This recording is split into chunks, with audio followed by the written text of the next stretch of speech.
Episode 6 of Season 3 of House of the Dragon is in the books, and we kick off with poor Ser Criston's final fight. Interestingly enough, I actually think this would have been a better ending for the previous episode.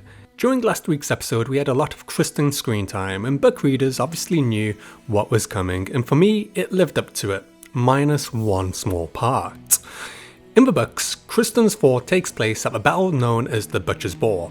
Throughout the Riverlands, Criston's army tries to march south to unite with Aemond Hightower's forces, whilst the Riverlanders and Winter Wolves are constantly harrying his forces. It's a smart plan because Criston knows Aegon has escaped and they believe he's going to reclaim Sunfire, so the potential to concentrate their force south with 3 dragons and a big army is smarter than to ransack the Riverlands or to march upon King's Landing.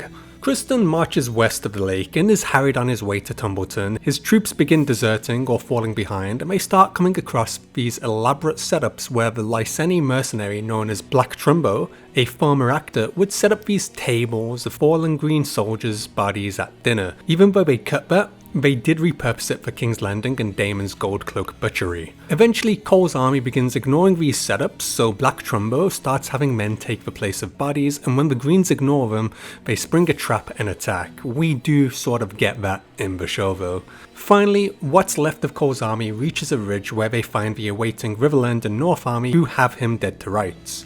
Cole seeks terms and they are rejected, much as they are in the show, but there's a really critical line they cut out. "I'll have no songs about how brave you died, Kingmaker," declared Longleaf. "There's tens of thousands dead on your account." I'm actually pretty surprised they cut the line, especially with the setup in last week's episode where Cole talks about wanting to go out in a blaze of glory worthy of song. "I am the realm's greatest warrior, and I will die as such, and they will sing songs of it." Having it actually said would have been great. Again though, just shooting him alone before the battle begins also says that, but the damn line, it's so good. I at least enjoyed the fact that they showed Cole kicking some ass, as he's legit a fantastic warrior and has been done dirty a couple of times in the show, but he showed some great versatility with sword and Morningstar, and I liked the touch of Cole wrapping Alicent's favour around his sword in a final display of chivalry. That's why the line not happening falls a bit flat. Overall, with Cole's death, I think it's a shame. He was so utterly underused this season. His story felt stretched out, which is unfortunate, and likely happened because they needed certain pieces to not arrive at various places too early, so they've dragged this Riverlands campaign out further and switched it up to Cole harassing the Riverlands forces and not the other way around. At Harrenhal is perhaps some of the juiciest bit of lore drops. Alice Rivers continues her seduction of Aemond by killing the stable boy and showing him a treasure trove of dragon eggs. Alice mentions they were laid by Dreamfire 100 or so years ago. Dreamfire is currently the forgotten dragon of Helaena Targaryen, but before Helaena it was ridden by Rhaenyra. She was the firstborn child of Aenys Targaryen, a king who was overthrown by Maegor the Cruel, and once Maegor had fallen, instead of her being installed as queen, she was skipped over in favour of her younger brother, Jaehaerys. Rhaenyra was also rumoured to have had some romantic interests in her companion, Alyssa Farman, which ended badly when Rhaenyra was granted Dragonstone for a seat and Alyssa wanted adventure, so she escaped with 3 dragon eggs, which are theorised to be the ones that Daenerys would later inherit in Game of Thrones. Anyway, there's some fun parallels with Rhaenyra and Rhaenyra, and some irony that Aemond would come across those eggs. I'm looking forward to seeing what comes of this, as George sort of leaves Alice in the mysterious place and we get no closure on her role, so I'm very curious if Condell has some insider information before their well-documented fallout last year. This also segues into Helena's dream and prophecy about Aemond while she stitches together this rather elaborate thing. Now, I questioned whether this meant Aemond was at the heart of Harrenhal or if it was more of a rebirth. I'm leaning with the latter, as this depicts Aemond in the fetal position in what I'm believing to be a womb. Aemond has a lot of mummy issues, and this is depicted as far as season 2 when he visited the brothel for hugs by his dummy mummy. He was depicted in the same position then as he is in the stitching, with the idea of dragon eggs which are still warm. Him almost dying, Alice killing the stable boy and his blood making it to the eggs, there's lots of rebirth happening at Harrenhal and not just for Aemond. Over in Tumbleton, Gwain's got his jetpack working and has arrived. I bet the Riverlanders wish they had his map, they could have used that a few episodes ago. It's here we see the dynamic in the Hightower camp more clear, and credit to Gwaine, who doesn't seem to suffer much of his cousin's BS and questions Daeron and why he puts up with it. Then again, Daeron is still just a boy of 15 and a third son at that, so really has no power of his own, which is a theme in this episode. Aemond speaks down on Gwaine, who suffered a lot in these past few weeks, but the tables are soon turned when Gwaine sniffs out the assassination attempt, unlike Aemond. It's a bit of a weird one though, as Gwaine mentions he realised that hair and the height didn't match the description for Aryan Baratheon, but Baratheons are noted for their black hair, not chestnut hair. I do love Aemond's inability to handle the mess, and I think it shows that he wants to witness things further afield versus getting his hands in the dirt.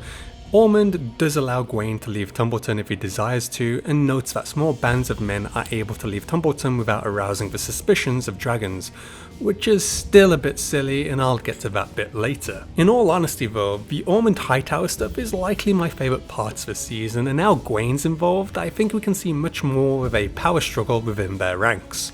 Gwaine, as the more seasoned expert in war, calling out Aemond's bullshit will be a great dynamic as they fight for control of Daeron's soul, who is incredibly tall, or Gwaine is rather short.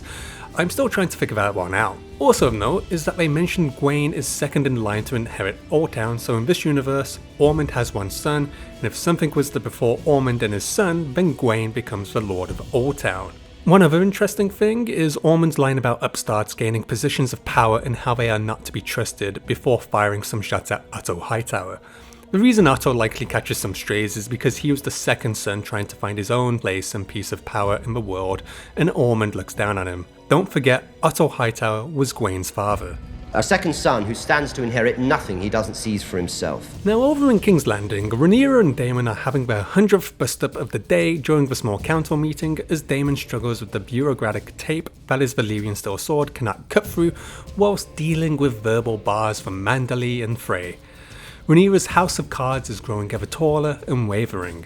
She has a difficult choice but has made the wrong decision in my opinion. When Daemon brought back gold with Myseria's persuasion, Rhaenyra spent it on the small folk to get the economy up and going again.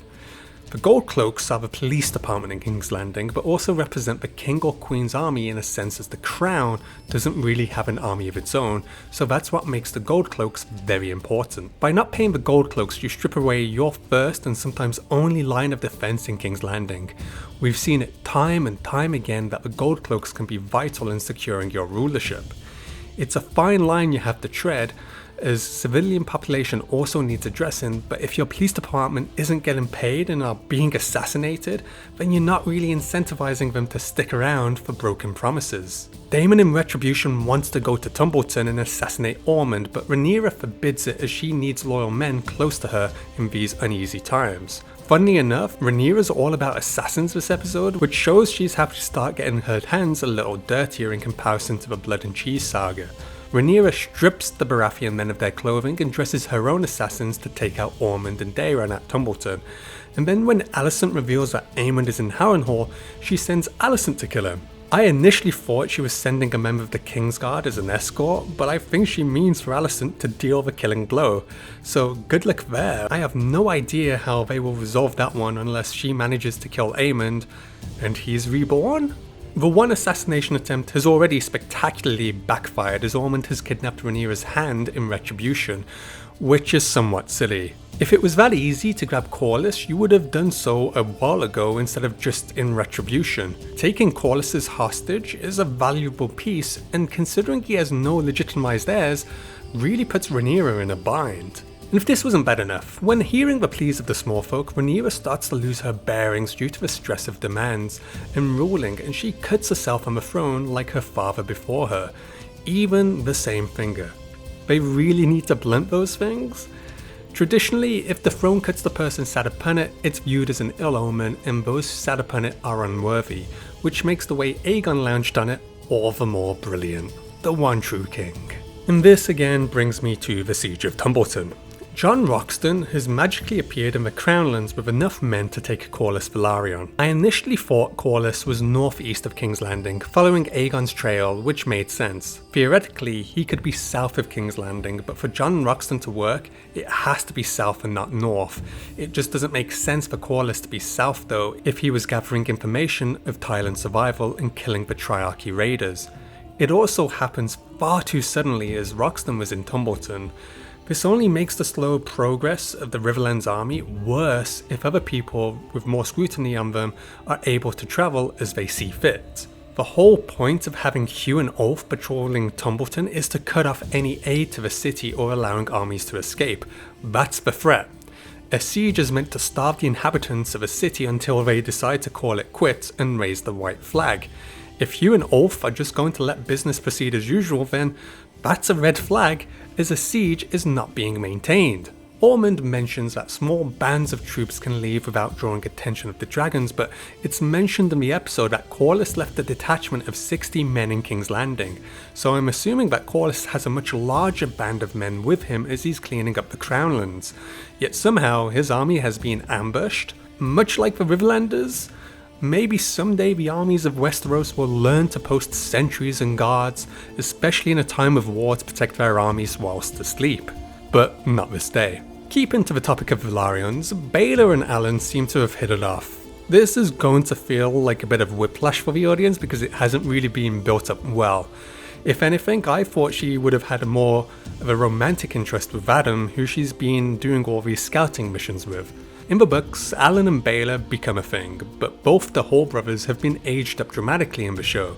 In the books, they're both around 15 during the outbreak of the dance, with Adam the Dragon Rider being the elder brother and Corlys's acknowledged heir. They've changed this a bit in the show though, as Alan seems to be the elder, but they both look far older than 15. The relationship doesn't bother me, it just feels a little forced and too soon, considering it feels like they've had 2 to 3 scenes together at most, and that's warmed up real quickly, especially considering poor Jace's body is probably barely cold. A cool note though was that this takes place in the Dragon Pit. So basically during Rhaenyra's reign, a Dragon Rider would always stay close to the Dragon Pit in case of any enemy attack, so that Rhaenyra's forces could get airborne quickly. If you look at this map, you can see how far the Dragon Pit is from the Red Keep, so having someone on standby is important, and we know Baelor's at the Dragon Pit as we hear the cries of dragons in the background.